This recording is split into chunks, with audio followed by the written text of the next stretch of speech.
Here's how the US is blockading Iran. According to US Central Command, there are more than 10,000 service personnel and at least 12 warships in the region, including US Navy guided missile destroyers, enforcing the blockade on the Iranian coastline. Reuters has reported that US ships are positioned outside the Strait of Hormuz in the Gulf of Oman.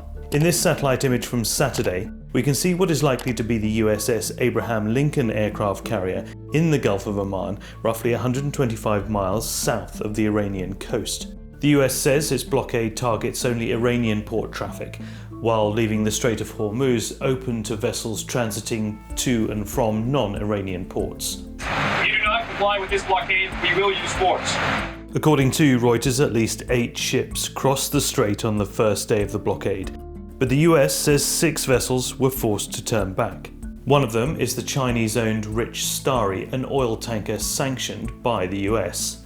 As you can see here, it changed its route after trying to exit the strait on Tuesday. Admiral Brad Cooper of the US Central Command said in a statement that in the first 36 hours of the blockade, US forces had completely stopped Iran's maritime trade.